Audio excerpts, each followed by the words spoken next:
Have you ever found yourself staring at the ceiling at 2 a.m., wondering why you just can't fall asleep the way you used to? Maybe your body feels tired, but your mind won't stop racing. Or maybe you fall asleep just fine, but wake up 2 or 3 times during the night for no reason at all. If that sounds familiar, you are not alone. Sleep changes as we age. But that doesn't mean you're destined for restless nights forever. Hi there, if you're over 60 and struggling with sleep, this video is just for you. We're going to talk about 5 simple, proven secrets that can help you fall asleep faster, stay asleep longer, and wake up feeling truly rested. And no, we're not talking about sleeping pills or complicated routines. Just practical, gentle changes you can start making tonight. Now, let's be honest, getting good sleep isn't just about feeling refreshed in the morning. It affects everything: your memory, your mood, your energy, even your balance and risk of falling. That's why it's so important to take sleep seriously, especially in our 60s, 70s, and beyond. Let's start with one of the most overlooked but powerful habits for better sleep: creating a calm-down routine before bed. You see, a lot of us go straight from doing chores or watching the news right into bed, and that's like trying to slam the brakes on a moving train. Our brains need time to slow down.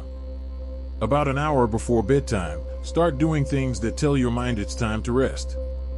That might mean dimming the lights, turning off the TV, or listening to soft music. Some people like to read a few pages of a light book, do a gentle stretch, or simply sit quietly with a cup of caffeine-free tea. What matters most is that it becomes a signal to your body: hey, it's bedtime soon. It doesn't have to be fancy. Just think of it as a gentle wind down.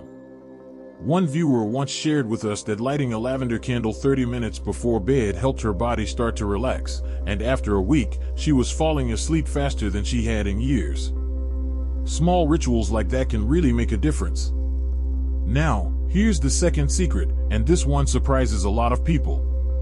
Stick to a wake-up time, even on weekends. That's right. Most people focus on bedtime, but the real magic happens in the morning. When you wake up at the same time every day, you train your body's internal clock to stay on a steady rhythm. And the more stable your rhythm is, the easier it becomes to fall asleep at night.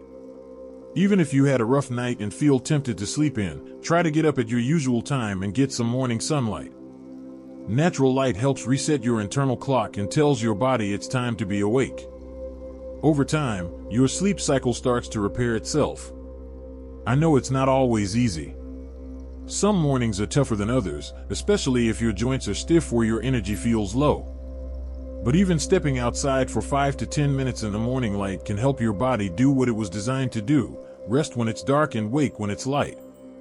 So, those are the first 2 secrets: wind down before bed, and get up at the same time every morning, no matter what. They sound simple, right? But they're the foundation for deeper, more restful sleep. And once those 2 habits start to take hold, your nights may begin to feel a little smoother, your mornings a little brighter. The key is consistency. Don't worry if it doesn't work perfectly right away. Your body needs a little time to adjust, and that's perfectly okay. Now that we've talked about how to wind down and how to wake up, let's keep going with more practical, easy-to-follow changes that can bring real rest back into your life. Now that we've started to rebuild a solid sleep rhythm with wind-down routines and consistent wake-up times, let's talk about something that hides in plain sight: what you do during the day. Because believe it or not, good sleep at night starts with smart choices while the sun's still up. Let's begin with something incredibly powerful: movement. Not intense exercise or anything that leaves you breathless, just gentle, consistent movement. A 20-minute walk around your neighborhood, stretching in the morning sunlight, or even light gardening in the afternoon can make all the difference. Physical activity helps your body use energy in a healthy way, and by the time evening comes, your body is more naturally ready for rest. And here's something interesting: people who move during the day also tend to fall into deeper stages of sleep, which means they wake up feeling more restored. One man I spoke with said he started dancing for 10 minutes a day in his living room after lunch, just him and his favorite music. Within a week, he wasn't waking up as much at night. That's the beauty of movement. It doesn't have to be formal, it just has to happen. Now let's shift to something most people don't think about until they're lying awake at 1 a.m., what they're eating and drinking. Yes, your dinner, your snacks, even your evening tea, these things affect your sleep far more than you might imagine. Let's start with caffeine. A lot of us grew up enjoying an afternoon cup of coffee or strong black tea, and while that might have been fine in our 40s or 50s, our bodies process caffeine more slowly as we age. That means the coffee you had at 3 p.m. could still be hanging around in your system by bedtime. If you've been feeling jittery or restless at night, try moving your last cup of caffeine to before noon. Then, switch to something gentler, chamomile tea, warm water with lemon, or even a cozy mug of warm milk, which contains tryptophan, a natural sleep supporter. And don't forget food. Heavy meals too close to bedtime can keep your stomach working when the rest of your body is trying to relax. If you get hungry late at night, a small, light snack like a banana or a handful of almonds is much easier on your digestion than a sandwich or fried foods. Think of nighttime eating as fueling sleep, not keeping you awake. Another thing that gets in the way of restful sleep is screens. Yes, I know, we all love our phones, our tablets, our TV shows. But the blue light from those devices can actually trick your brain into thinking it's still daytime. That means melatonin, the hormone that helps you get sleepy, doesn't get released properly. You might not even feel wired, but your body can't switch off. One woman told me she started leaving her phone in the kitchen after 8 p.m. and picked up a paperback instead. Just that one small change helped her fall asleep more easily. No more endless scrolling, no more late-night news to worry about. If you love watching a show before bed, try turning off the screen 30 minutes before you plan to sleep. Use that time to stretch, journal, or simply sit quietly. Your brain needs a chance to shift gears. Screens don't give it that. Your sleep quality will thank you for it. And finally, let's talk about one of the most underrated secrets to a good night's sleep, your sleep environment. I don't just mean having a bed to sleep in, I mean creating a space that feels like rest. Is your bedroom cool enough? Most people sleep best in a room between 60 and 67 degrees Fahrenheit. Is it quiet? Do you have blackout curtains or at least a way to dim the light? Your body takes cues from your surroundings. If your room is full of distractions, clutter, bright lights, or noise, it sends mixed signals. But if it feels peaceful, calm, and consistent, your brain will learn to associate that space with rest. One senior I met hung soft beige curtains, dimmed her lights after dinner, and placed a little lavender spray on her pillow every night. She called it her cocoon routine. Within 2 weeks, she was sleeping through the night, something she hadn't done in over a year. So, let's take a breath and reflect. Today, we've added a few more pieces to the puzzle. Moving your body. Watching your caffeine and late-night snacks. Turning off screens. And creating a bedroom that invites rest instead of resisting it. Each of these habits might feel small on their own, but together, they gently steer your body back into its natural rhythm. And when you give your body the right rhythm, rest doesn't have to be a struggle. It becomes something you slip into, like your favorite blanket or the sound of soft rain tapping on your window. You deserve to sleep well, not just tonight, but every night. Now that we've looked at how daytime movement, food choices, screens, and your environment affect your sleep, let's touch on something a little deeper, something that doesn't come in a cup or routine. I'm talking about the mind. You see, as we age, our thoughts tend to get heavier at night. We lie down and suddenly, everything from the past and the future starts running through our minds like a movie reel.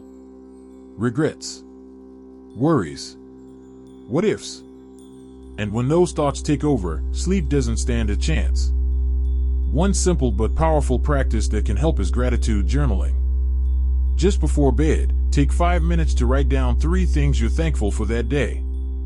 They don't have to be big, maybe the way your tea tasted, a smile from a neighbor, or the way the sun came through the window in the afternoon. What this does is gently shift your focus from worry to peace.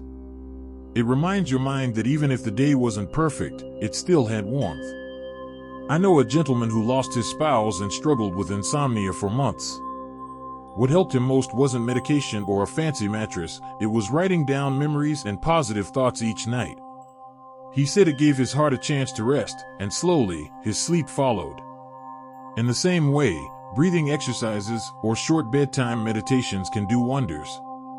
Even if you've never done meditation before, just sitting quietly and focusing on your breath, inhale for 4 counts, hold for 4, exhale for 4, can help calm the nervous system. It doesn't have to be perfect. Just breathing slowly with intention tells your body, we're safe. It's time to rest. Now, I want to be honest. Sometimes, despite doing everything right, sleep can still be tricky.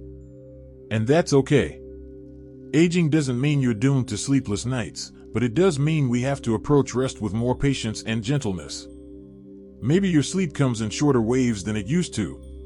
Or maybe you wake up once or twice during the night. That doesn't mean you're broken. The goal isn't perfection. The goal is restoration, feeling more energized in the morning than you were the night before. Some nights will be better than others. And that's normal. The important part is that you keep showing up for your rest. You keep honoring your need to sleep, not fighting your body, but partnering with it. Let's take a second to breathe together, right here. Inhale slowly and exhale. Let your shoulders drop. Let your jaw unclench. Even now, your body is already preparing for rest. So, to recap gently, without turning this into a list, remember that your sleep is influenced by your rhythm, your movement, your food, your environment, your screens, and your mindset. It's a full picture.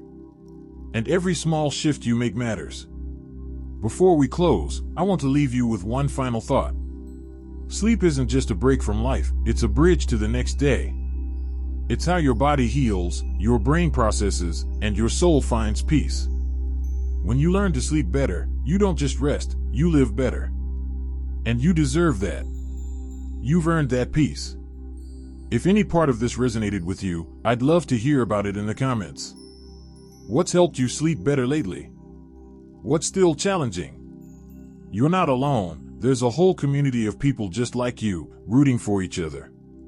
And if you found this video helpful, don't forget to give it a thumbs up and hit that subscribe button so you don't miss more conversations like this one. We talk about health, happiness, independence, all the things that matter most in this chapter of life. Here's to deeper sleep, brighter mornings, and living your best life, one restful night at a time. Sweet dreams, my friend. You've got this.